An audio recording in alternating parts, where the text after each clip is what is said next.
প্রথম প্রশ্ন হচ্ছে 7/6 আমরা ভগ্নাংশের ভাগ করতে গেলে প্রথমে যে কাজটা করি সেটা কি, ভাগ চিহ্নকে আমরা কি করি, ভাগ চিহ্নের জায়গায় গুণ চিহ্ন দিয়ে দেই। তার মানে কি চিহ্ন কি হইল, উল্টে গেল। চিহ্নটা যখন আমরা উল্টিয়ে দিব তখন এই চিহ্নের পরে যা থাকবে সেটাকে আমরা উল্টে দিব। এটা হচ্ছে একদম সহজ নিয়ম। যেমন প্রথম প্রশ্নটা 7/6, এখানে ভাগ 2 আছে না, এখানে এই যে 2 আছে, 2 এর নিচে কোনো সংখ্যা আছে নাই। যদি কোনো সংখ্যা না থাকে তাহলে আমরা মনে মনে কত ধরি, সেটার নিচে 1। তার মানে এখানে কি 2 এর নিচে যদি 1 থাকে তাহলে এটাকে আমরা পড়তে পারি 1/2 হিসেবে পড়তে পারি, তাই না? আমরা যখন এই ভাগ চিহ্নকে গুণ চিহ্ন দিব তখন এই 2 এর নিচে যে 1 আছে সেটা উপরে চলে যাবে আর 2টা চলে আসবে নিচে। এবারে আমরা দেখব নিচে এবং উপরে একই সংখ্যা দিয়ে ভাগ করা যায় কিনা। এখানে 6 এবং 2 দুইটাই জোড় সংখ্যা, 2 দিয়ে ভাগ করা যায়। 2 দিয়ে যদি 2 কে ভাগ করি ভাগফল 1 হবে, 2 দিয়ে 6 কে ভাগ করলে ভাগফল 3 হবে। আর ভাগ করা যায় না, তাহলে এবার নিচে কত আছে, 7 গুণ 1, 7 থেকে 7, উপরে 3 গুণ 1, 3 একে 3। এই হচ্ছে প্রথম প্রশ্নের উত্তর।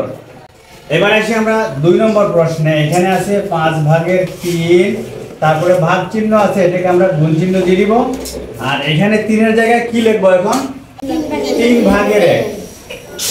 3/1 সমান, এখানে 3 দিয়ে ভাগ করা যায়, 3 একে 3, 3 একে 3।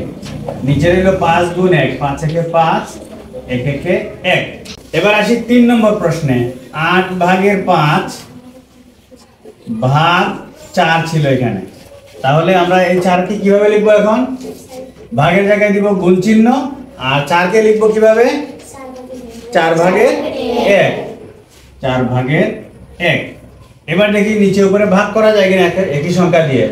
এখানে 5 আছে, 4 আছে, 8 আছে, 1 আছে, ভাগ করা যাবে না। সুতরাং আমরা গুণ করে নিব, নিচের সংখ্যাগুলো আলাদা, 4 8 32, উপরের সংখ্যাগুলো গুণ করে নিব, 5 একে 5। এই হচ্ছে এই প্রশ্নের উত্তর। এবার আসি আমরা 4 নম্বর প্রশ্নে। 8/9 ভাগ 6, ভাগ চিহ্নকে প্রথমে গুণ চিহ্ন দিয়ে দিব, আর 6 কে লিখবো কিভাবে, 6/1।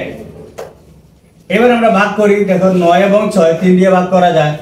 3 দুগুণে 6, 3 3 9, নিচে হলো 8 দুগুণে 16, আর উপরে 3 একে 3।